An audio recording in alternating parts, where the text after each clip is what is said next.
Hola, bienvenidos a su canal Déjate Leo.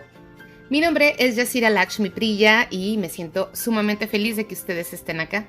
En este canal encontrarán lecturas maravillosas de libros divinos que motivarán su mente e inspirarán su corazón. Les voy a agradecer que activen la suscripción activando la campanita. De esta manera apoyan al desarrollo del espacio, reciben notificación cuando subamos una nueva lectura y le dejan saber a YouTube dándole like a los audios que el contenido de este espacio puede apoyar al crecimiento de nuestra sociedad. Recuerda también que si escribes y deseas dar a conocer tus letras y si te gusta la idea de que yo las narre en este canal, puedes comunicarte conmigo enviando un email, nos organizamos y para mí será un verdadero placer leerlas. Continuamos con el libro Mujeres que corren con los lobos de la autora Clarissa Pinkola Estés, iniciando el capítulo 14, así que pónganse cómodos y déjenles veo.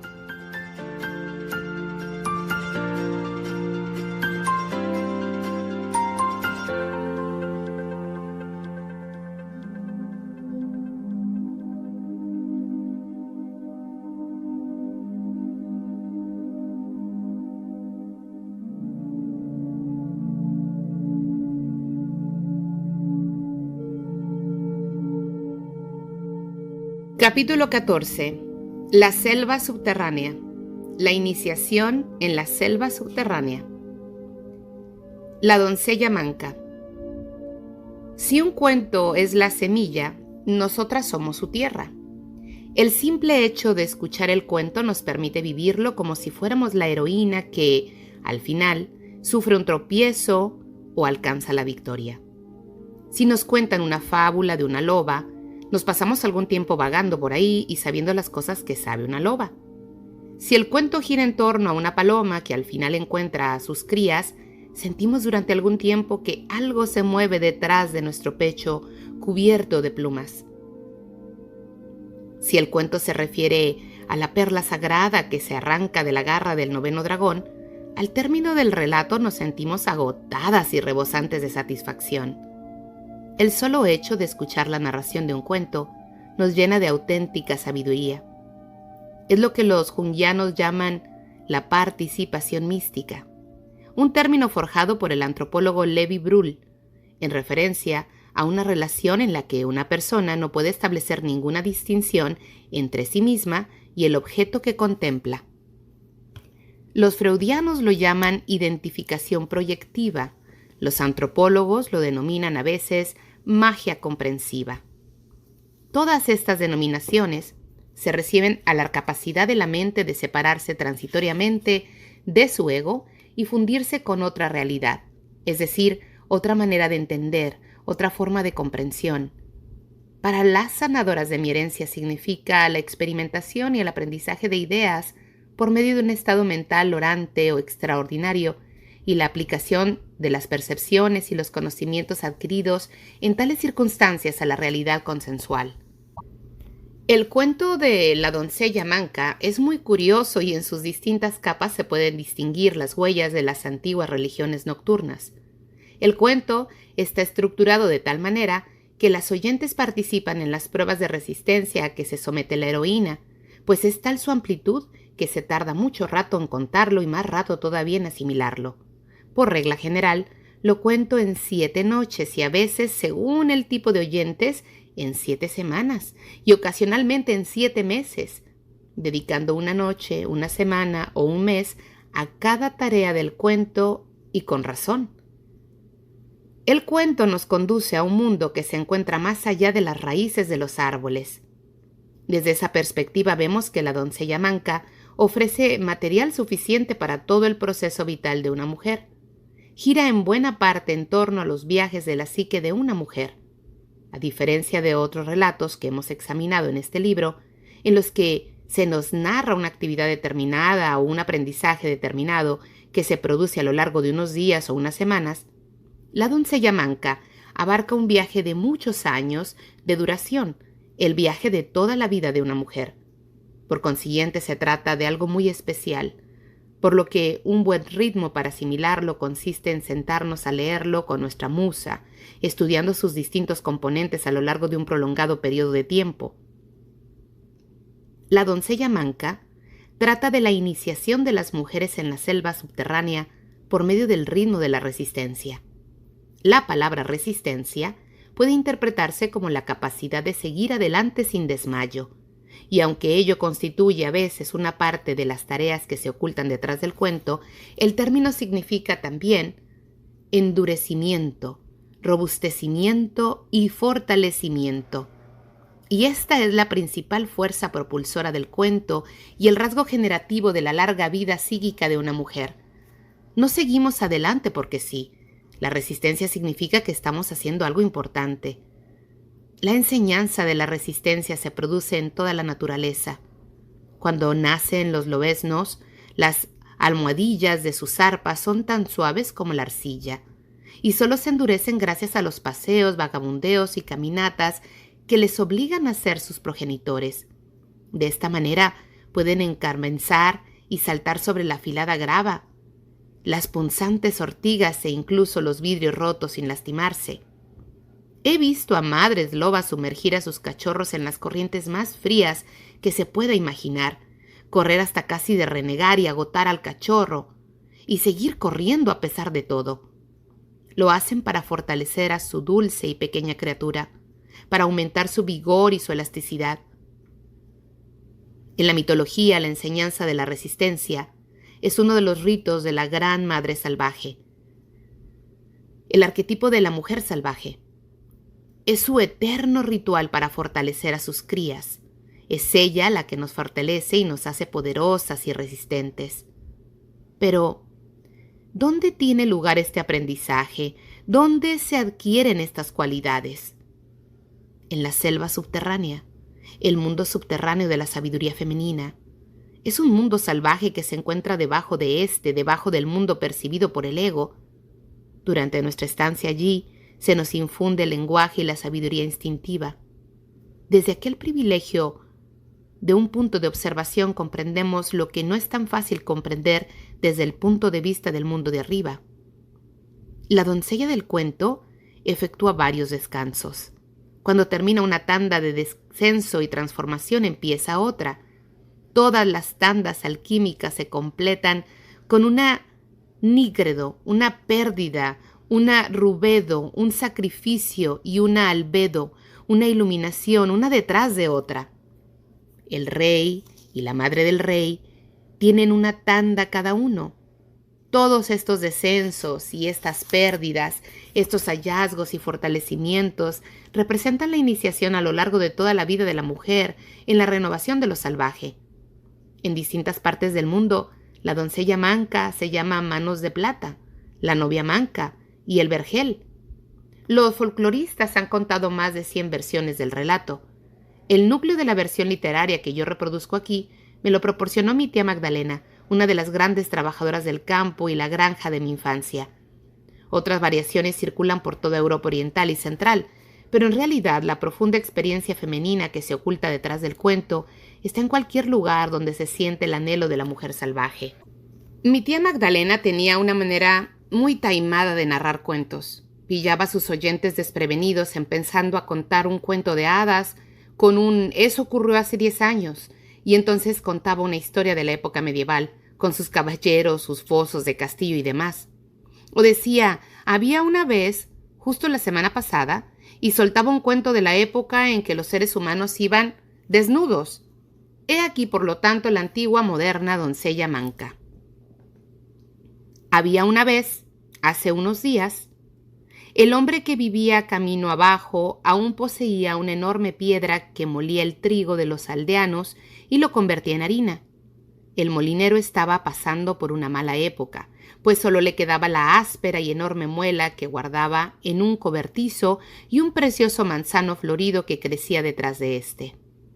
Un día, en que se fue al bosque con su hacha de plateada, filo para cortar leña, apareció un extraño viejo detrás de un árbol.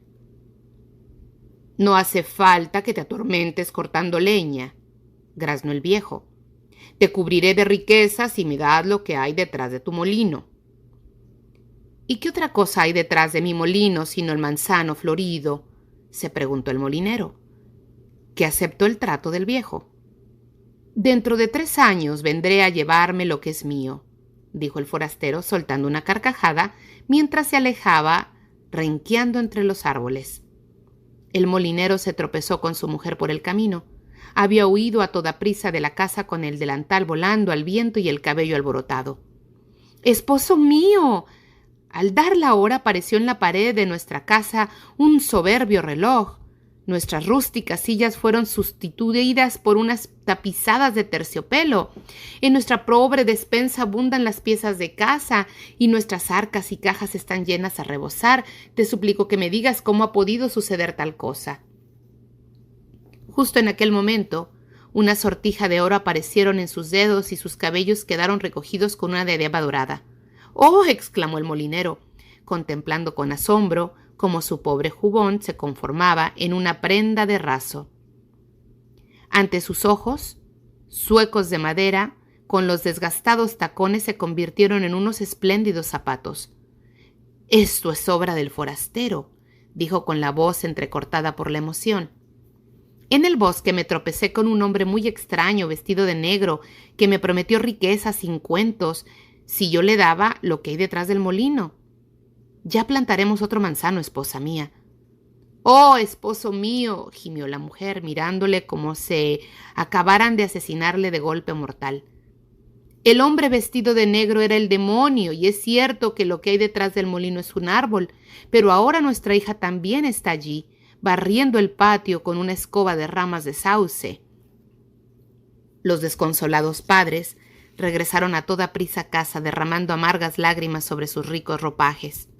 Su hija se pasó 3 años sin encontrar marido, a pesar de que su carácter era tan dulce como las primeras manzanas primaverales. El día en que el demonio acudió a buscarla, la joven se bañó, se vistió con una túnica blanca y permaneció de pie en el centro del círculo de tiza que había trazado a su alrededor. Cuando el demonio alargó la mano para agarrarla, una fuerza invisible lo arrojó al otro lado del patio. «No tiene que volver a bañarse», gritó el demonio. «De lo contrario, no podré acercarme a ella». Los padres y la hija se asustaron. Pasaron varias semanas, en cuyo transcurso la hija no se bañó, por cuyo motivo tenía todo el cabello pegajoso, las uñas orladas de negro, la piel grisácea y la ropa tiesa y engrecida a causa de la suciedad. Cuando la doncella más parecía una bestia que una persona, el demonio regresó, pero la joven rompió a llorar con desconsuelo. Las lágrimas se filtraron a través de sus dedos y le bajaron por los brazos hasta que tal extremo que sus mugrientos brazos y sus mugrientas manos quedaron tan blancos y limpios como la nieve. El demonio se enfureció. «Hay que cortarle las manos, de lo contrario no podré acercarme a ella». El padre se horrorizó. «¿Quieres que le corte las manos a mi propia hija?». «Todo lo que hay aquí morirá, tú, tu mujer y todos los campos hasta donde alcanza la vista», rugió el demonio. El padre se asustó tanto que obedeció y, suplicándole a su hija que lo perdonara, empezó a afilar el hacha de plateado filo. La hija se sometió a su voluntad diciendo: «Soy tu hija, haz lo que tengas que hacer». Y lo hizo, pero al final nadie pudo decir quién gritó más de dolor, si la hija o el padre. Así terminó la vida de la muchacha, tal y como ésta la había conocido hasta entonces. Cuando regresó el demonio, la joven había derramado tantas lágrimas que los muñones de sus brazos volvían a estar limpios y el demonio fue arrojando al otro lado del patio cuando trató de agarrarla, saltando unas maldiciones que provocaron una serie de pequeños incendios en el bosque. Desapareció para siempre, pues había perdido el derecho a reclamar la propiedad de la muchacha. El padre había envejecido 100 años y la madre también. Como auténticos habitantes del bosque que eran, siguieron adelante de la mejor manera posible. El anciano padre le ofreció a su hija un espléndido castillo y riquezas para toda la vida, pero ella le contestó que más le valía convertirse en una mendiga y buscarse el sustento en la caridad del prójimo. Así pues, la joven se envolvió los muñones de los brazos en una gasa limpia y al rayar el alba abandonó la vida que había conocido hasta entonces. Anduvo y anduvo. El sol del mediodía hizo que el sudor le dejara unos surcos de mugre en el rostro. El viento le despeinó el cabello hasta dejárselo convertido en una especie de nido de cigüeñas con las ramas enroscadas en todas direcciones. En mitad de la noche llegó a un vergel real donde la luna iluminaba todos los frutos que colgaban de los árboles, pero no podía entrar porque el vergel estaba rodeado por un foso de agua. Cayó de rodillas, pues se moría de hambre. Un espíritu vestido de blanco se le apareció, cerró una de las compuertas y el foso se vació. La doncella caminó entre las porales y comprendió que cada una de aquellas preciosas peras estaba contada y numerada y que además todas estaban vigiladas. Pese a ello, una rama se inclinó con un crujido para que la muchacha pudiera alcanzar el delicioso fruto que colgaba de su extremo. Esta acercó los labios a la dorada piel de la pera y se la comió bajo la luz de la luna con los brazos envueltos en gasas y el cabello desgreñado cual si fuera una figura de barro. La doncella manca. El hortelano lo vio todo, pero intuyó la magia del espíritu que protege a la doncella y no intervino. Cuando terminó de comerse la pera, la joven cruzó de nuevo el fósil y se quedó dormida al abrigo del bosque. A la mañana siguiente se presentó el rey para contar sus peras. Descubrió que faltaba una y mirando arriba, abajo, no logró encontrar el fruto perdido. «Anoche 2 espíritus vaciaron el foso», le explicó el hortelano. «Entraron en el vergel a la luz de la luna y uno de ellos, que era manco, se comió la pera de la rama que la rama le ofreció». El rey dijo que aquella noche montaría guardia. En cuanto oscureció, se fue al vergel con su hortelano y su mago, que sabía hablar con los espíritus. Los 3 se sentaron debajo de un árbol e iniciaron la vigilancia. A medianoche apareció la doncella flotando por el bosque, envuelta en sucios andrajos, con el cabello desgreñado, el rostro tiznado de mugre y los brazos sin manos, en compañía del espíritu vestido de blanco. Ambos entraron en el vergel de la misma manera que la primera vez.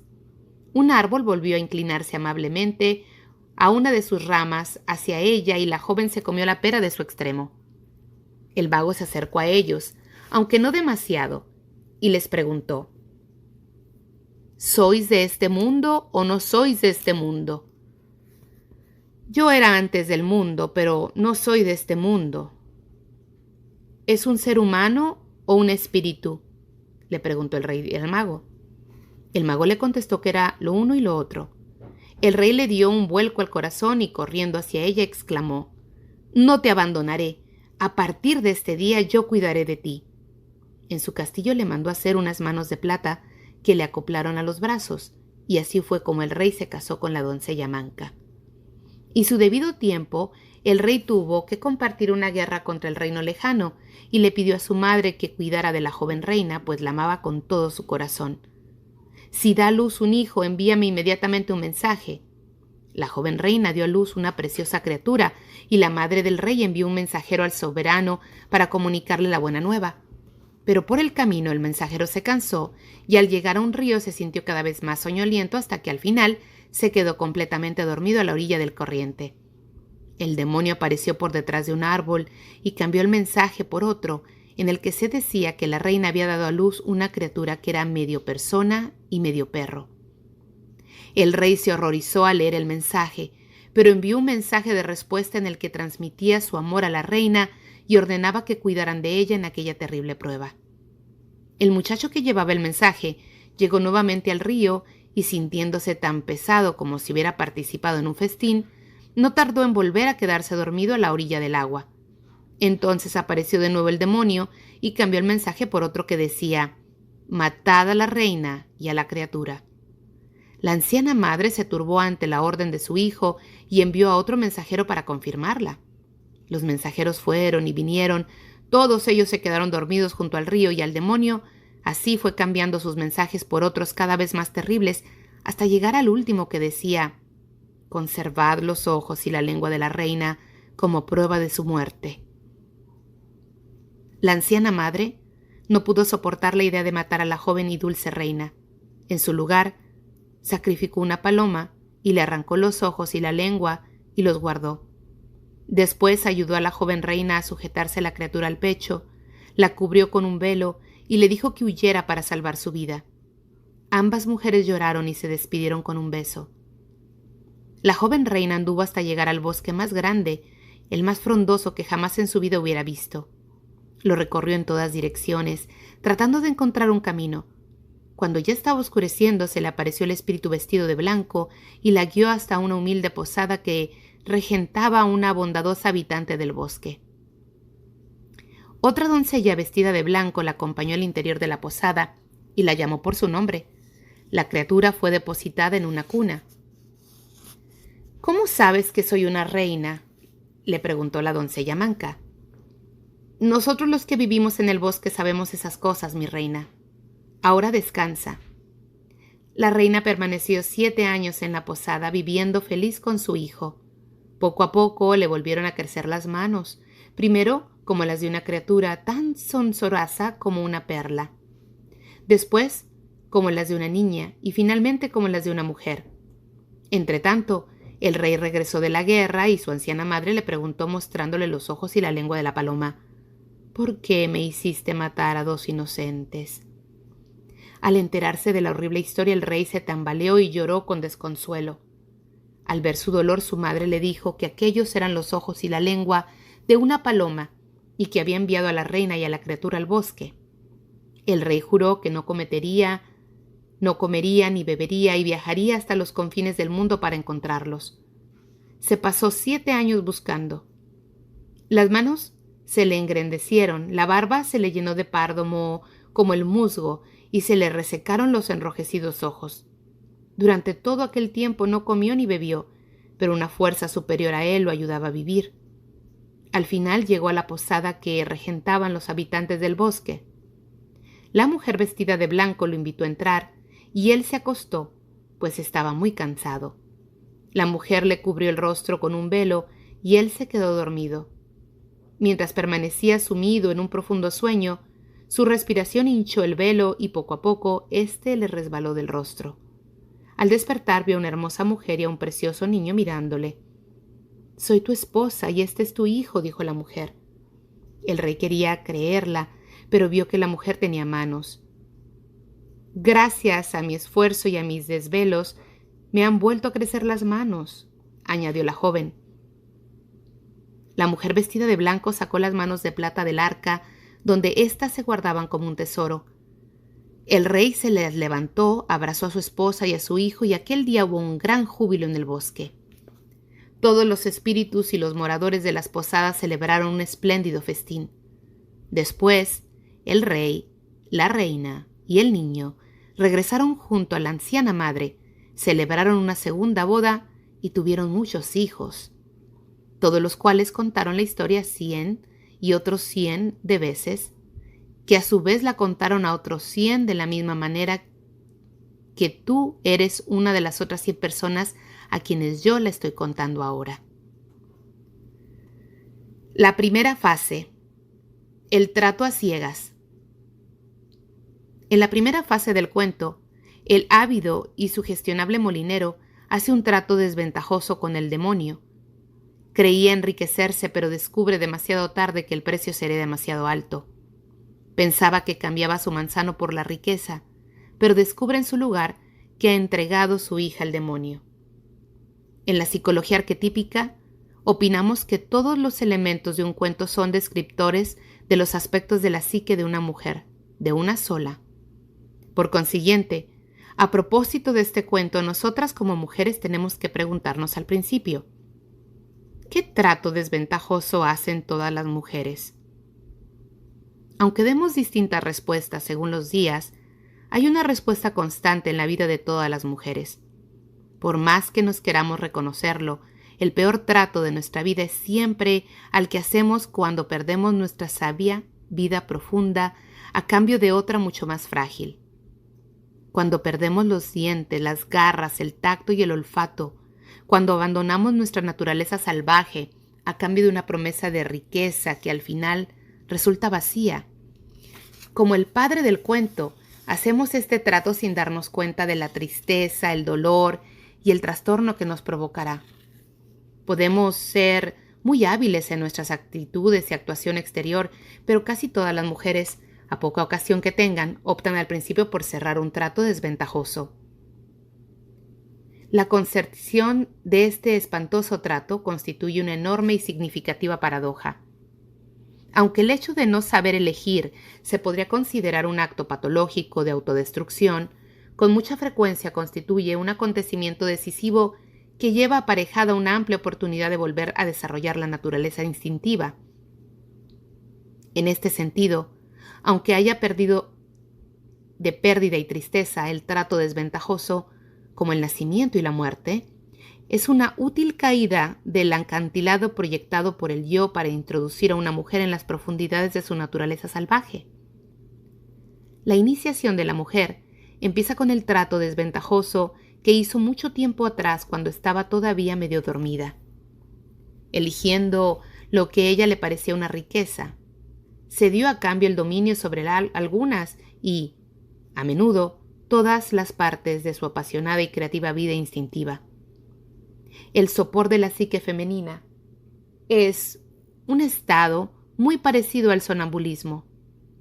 En su transcurso caminamos y hablamos, pero estamos dormidas. Amamos y trabajamos, pero nuestras opciones revelan la verdad acerca de lo que nos ocurre. Las facetas voluptuosas, inquisitivas, buenas e incendiarias de nuestra naturaleza no están plenamente despiertas. Este es el estado de la hija del cuento. Es una criatura encantadora, una inocente, pero podría pasarse la vida barriendo el patio detrás del molino, hacia adelante y hacia atrás, hacia adelante y hacia atrás, sin desarrollar jamás la conciencia. Su metamorfosis carece de metabolismo. El cuento empieza, por tanto, con la involuntaria pero profunda traición de la joven femenino, de lo inocente. Se puede decir que el padre, símbolo de la función de la psique que debería guardarnos en el mundo exterior, en realidad ignora por completo la actuación en tándem del nuevo mundo, del mundo exterior y el mundo interior. Cuando la función paterna de la psique desconoce las cuestiones del alma, fácilmente se nos traiciona. El padre no comprende una de las cosas más esenciales que median entre el mundo del alma y el mundo material, a saber, que muchas cosas que se nos ofrecen no son lo que parecen a primera vista. La iniciación en esta clase de conocimientos es la iniciación que ninguna de nosotras desea, a pesar de ser la única por la que todas pasamos, tarde o temprano. Muchos cuentos, La Bella y la Bestia, Barba Azul, El Román de Renard, empiezan con un padre que pone en peligro a su hija. Sin embargo, en la psique de la mujer, aunque el padre comete el error de cerrar un trato letal porque ignora por completo la existencia del lado oscuro del mundo inconsciente, el terrible momento marca un dramático comienzo para ella, la cercanía de la conciencia y la perspicacia. Ningún ser sensible de este mundo puede conservar eternamente la inocencia. Para poder prosperar, nuestra naturaleza instintiva nos induce a enfrentarnos con el hecho de que las cosas no son lo que a primera vista parecen. La salvaje función creativa nos impulsa a conocer los múltiples estados del ser, la percepción y el conocimiento. Estos son los múltiples conductos a través de los cuales nos habla la mujer salvaje. La pérdida y la traición son los primeros y resbaladizos pasos de un largo proceso de iniciación que nos arroja a la selva subterránea. Allí, a veces, por primera vez en nuestra vida, se nos ofrece la ocasión de darnos de narices contra los muros que nosotras mismas hemos levantado y, en su lugar, aprender a traspasarlos. Aunque en la sociedad moderna se suele pasar por alto la pérdida de la inocencia de una mujer, en la selva subterránea la mujer que ha experimentado la pérdida de su inocencia se ve como alguien especial, en parte porque ha sido lastimada, pero sobre todo porque ha seguido adelante, porque se esfuerza por comprender y por arrancar las capas de sus percepciones y sus defensas para ver lo que hay debajo. En dicho mundo la pérdida de la inocencia se considera un rito de paso, y se aplaude el hecho de que ahora pueda ver las cosas con más claridad. El hecho de que haya resistido y siga aprendiendo le confiere categoría y la honra. La concertación de un trato desventajoso no solo constituye un reflejo de la psicología de las jóvenes, sino que se aplica también a las mujeres de cualquier edad que no han pasado por ninguna iniciación o han tenido una iniciación incompleta en estas cuestiones. ¿De qué manera hace este trato la mujer? El cuento empieza con el símbolo del molino y el molinero. Como ellos, la psique machaca las ideas, mastica los conceptos y los desmenuza para convertirlos en un alimento utilizable. Toma la materia prima en forma de ideas, sensaciones, pensamientos y percepciones y la fragmenta para que la podamos utilizar para nuestro sustento. Esta capacidad psíquica suele denominarse elaboración. Cuando elaboramos algo, clasificamos toda la materia prima de la psique, todas las cosas que hemos aprendido, oído, anhelado y sentido durante un determinado periodo de tiempo. Lo desmenuzamos todo y nos preguntamos, ¿qué haré para utilizarlo con el mayor provecho posible? Utilizamos estas ideas y energías elaboradas para cumplir las más hondas tareas del alma y llevar a feliz término nuestros distintos empeños creativos. De esta manera, una mujer conserva el vigor y la vitalidad. Pero en el cuento el molino no muele. El molinero de la psique no tiene trabajo. Eso significa que no se hace nada con toda la materia prima que llega diariamente a nuestra vida y que no se ve el menor sentido a todos los granos de sabiduría que nos lanza el rostro, el mundo exterior y el mundo subterráneo. Si el molinero no tiene trabajo, quiere decir que la psique deja de alimentarse de varias maneras extremadamente importantes. La molienda de los cereales guarda relación con el impulso creativo. Por el motivo que sea, la vida creativa de la psique de la mujer se ha quedado estancada. La mujer, que así lo percibe, comprende que ya no rebosa de nuevas ideas, que el ingenio ya no le enciende el pensamiento y que ya no muele fino para encontrar la esencia de las cosas. Su molino se ha callado. Parece ser que existe un sopor natural que los seres humanos experimentan en determinados momentos de su vida. En la educación de mis hijos, en mi trabajo, con uno mismo, con un grupo de inteligentes niños a lo largo de varios años. He visto que este sueño desciende sobre los niños hacia la edad de 11 años. Es cuando empiezan a tomarse cuidadosamente medidas y a compararse con los demás. En este periodo, sus ojos pasan de la claridad al oscurecimiento y a pesar de que no paran de moverse, se mueren a menudo irremediablemente de frío, tanto si se muestran demasiado distantes como si se comportan demasiado bien. En ninguno de ambos estados reaccionan a lo que ocurre en lo más hondo de su ser y poco a poco el sueño va cubriendo su claridad y su mirada y la capacidad de reacción de su naturaleza. Supongamos que en el transcurso de este periodo nos ofrecen algo a cambio de nada, que hemos conseguido en cierto modo creer que si nos quedamos dormidas algo bueno nos ocurrirá. Las mujeres saben lo que eso significa. Cuando una mujer abandona los instintos que le indican los momentos adecuados para decir que sí o decir que no, cuando pierde la perspicacia, la intuición y otros rasgos salvajes, se encuentra en una situación que le prometía oro pero que al final solo le causa dolor. Algunas mujeres abandonan su arte por un grotesco matrimonio de conveniencia o renuncian al sueño de su vida para convertirse en una esposa, hija o muchacha demasiado buena, o dejan su verdadera vocación para llevar otra vida esperando que sea más aceptable, satisfactoria y sobre todo más sana. De esta y de otras maneras perdemos nuestros instintos. En lugar de llenarnos la vida con una posibilidad de iluminación, nos cubrimos con una especie de manto de oscuridad. Nuestra capacidad de intuir la naturaleza de las cosas en el exterior y nuestra vida interior están rodeados y roncando muy lejos, por lo que cuando el demonio llama a la puerta, nosotras nos acercamos como unas sonámbulas, le abrimos y le dejamos entrar. El demonio es el símbolo de la oscura fuerza de la psique, del depredador que en este cuento no se identifica como tal. El demonio es un bandido arquetípico que necesita, busca y aspira a la luz. Teóricamente, si alcanzara la luz, es decir, una vida con posibilidad de amor y creatividad, el demonio dejaría de ser el demonio. En este cuento el demonio está presente porque se siente atraído por la dulce luz de la joven. Su luz no es una luz cualquiera, sino la luz de un alma virgen atrapada en un estado de sonambulismo. ¡Oh, qué bocado tan sabroso! Su luz resplandece con conmovedora belleza, pero ella ignora su valor. Semejante luz, que puede ser el fulgor de la vida creativa de una mujer, su alma salvaje, su belleza física, su inteligencia o su generosidad, siempre atrae al depredador. Esta luz, que tampoco se da cuenta de nada y no está protegida, es siempre el objetivo. Una vez trabajé con una mujer de la que todos se aprovechaban. Su marido, los hijos, su madre, su padre o los desconocidos. Tenía 40 años y aún así se encontraba en esta fase de traición de su desarrollo interior. Por su dulzura, su cordial y cariñoso tono de voz, sus modales exquisitos, no solo atraía a los que le quitaban una pavesa, sino a toda una ingente multitud que se reunía delante del fuego de su alma y le impedía recibir calor. El trato desventajoso que había hecho consistía en no decir nunca que no para ganarse el afecto de los demás. El depredador de su psique le ofreció el oro que se apreciaba a cambio de perder el instinto que le decía «ya basta».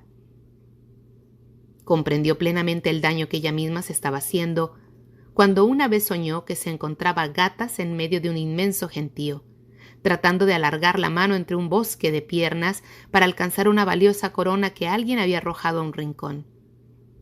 La capa instintiva de la psique le estaba diciendo que había perdido la soberanía sobre su vida y que, para recuperarla, tendría que hacer un enorme esfuerzo. Para recobrar su corona, aquella mujer tuvo que efectuar una nueva valoración de su tiempo, su capacidad de entrega y las atenciones que dedicaba a los demás. El manzano florido del cuento simboliza un bello aspecto de las mujeres, la faceta de nuestra naturaleza que hunde sus raíces en el mundo de la madre salvaje, donde recibe el alimento desde abajo.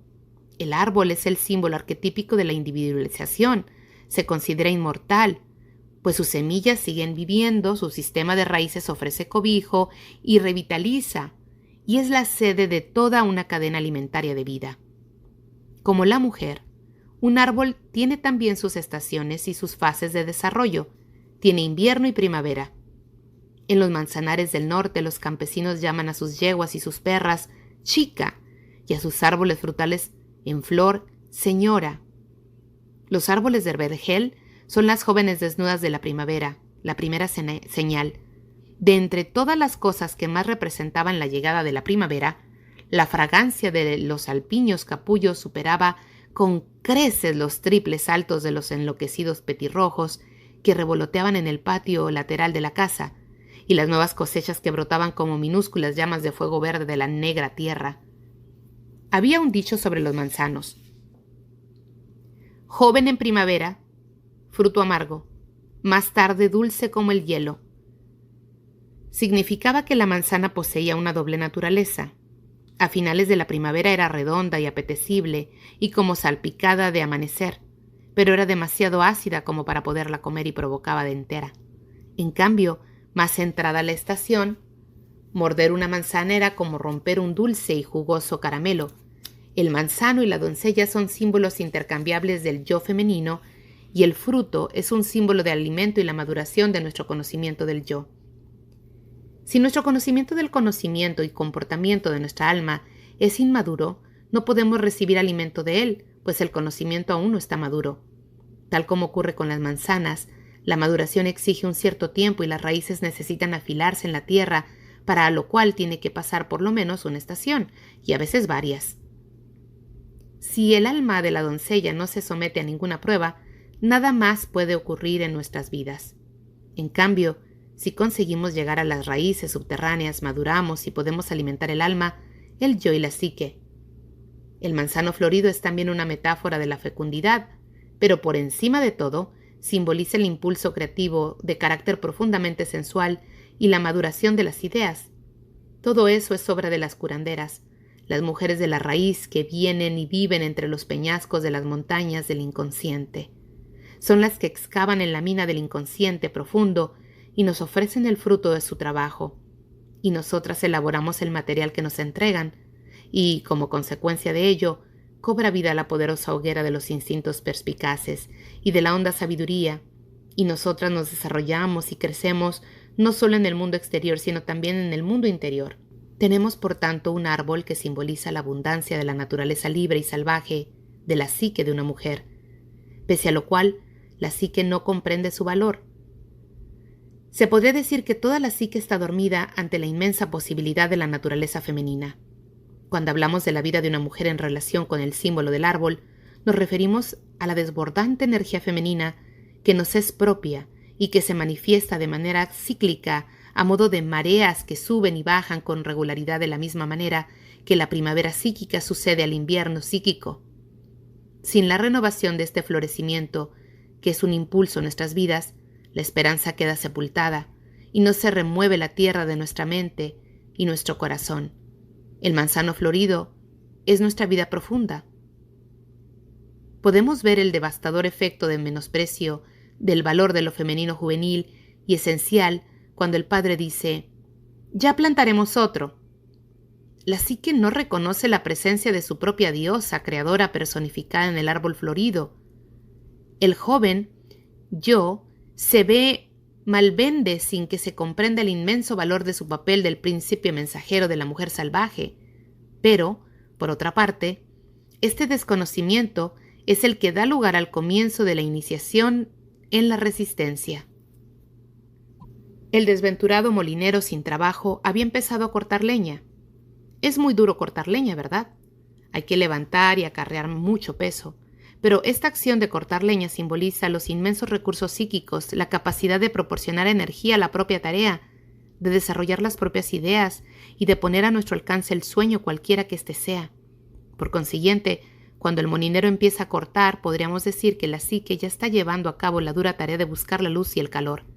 Sin embargo, el pobre ego anda siempre buscando la manera de escabullirse. Cuando el demonio sugiere al molinero la posibilidad de liberarse de aquel duro esfuerzo a cambio de la luz de lo femenino profundo, el ignorante molinero acepta el trato. De esta forma sellamos nuestro destino. En lo más hondo de las zonas innerables de nuestra psique, nos faltan provisiones y sabemos que no es posible una transformación sin esfuerzo. Sabemos que tendremos que arder totalmente, de la manera que sea, sentarnos directamente sobre las cenizas de la mujer de antaño, de las que creíamos ser, y seguir adelante a partir de ahí. Pero otra faceta de nuestra naturaleza, una parte más propensa a la languidez, confía en que no sea así y en que cese el duro esfuerzo para poder sumirse de nuevo al sopor.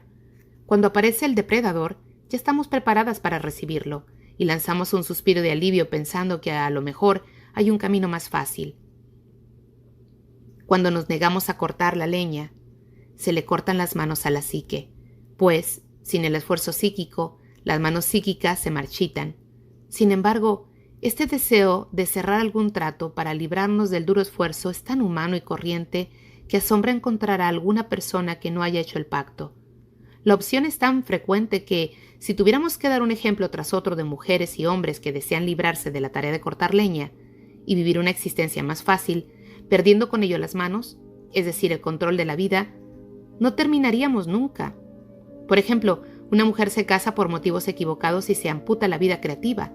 Una mujer tiene una preferencia sexual y se obliga a sí misma a aceptar otra. Una mujer quiere ser, ir, hacer algo importante, pero se queda en casa contando recortes de periódico. Una mujer quiere vivir su vida, pero ahorra pequeños retazos de vida como si fueran cordelitos. Una mujer consciente de su valía como persona entrega un brazo, una pierna o un ojo a cualquier amante que se le pone por delante. Una mujer rebosada de radiante creatividad, pero invita a sus vampíricos amigos a chuparle la sangre. Una mujer necesita seguir adelante con su vida, pero algo en ella le dice: no, si te dejas atrapar estarás segura. Es como lo del yo te doy esto y tú me darás aquello, del demonio, hacer un pacto sin saber. De esta manera, el que estaba destinado a ser nutritivo y floreciente árbol de la psique pierde poder, pierde sus flores y su energía, se vende como una miseria, se ve obligado a desperdiciar su potencial sin comprender el trato que ha hecho. Todo el drama empieza casi siempre y afianza su poder fuera de la conciencia de la mujer. Sin embargo, hay que subrayar que es ahí donde empieza todo el mundo. En este cuento el padre representa el punto de vista del mundo exterior, el ideal colectivo que presiona a las mujeres para que se marchiten en lugar de ser salvajes. Aún así, no tienes por qué avergonzarte ni reprocharte nada si has malbaratado las floridas ramas. Sí, no cabe duda de que has sufrido por ello, y es posible que hayas desperdiciado años o incluso décadas, pero hay una esperanza. La madre del cuento de hadas anuncia a toda la psique lo que ha ocurrido. «Despierta», le dice, «mira lo que has hecho». El despertar es tan inmediato que hasta duele, pero sigue siendo positivo, pues la insípida madre de la psique, la que antes había contribuido a diluir y amortiguar las sensaciones, acabó de despertar a la horrible realidad del pacto. Ahora el dolor de la mujer es consciente, y cuando el dolor es consciente, la mujer puede hacer algo con él. Lo puede utilizar para aprender, fortalecerse y adquirir sabiduría. A largo plazo, habrá algo todavía más positivo. Aquello que se ha regalado se puede recuperar y puede volver a ocupar el lugar que le corresponde en la psique. Ya lo verás.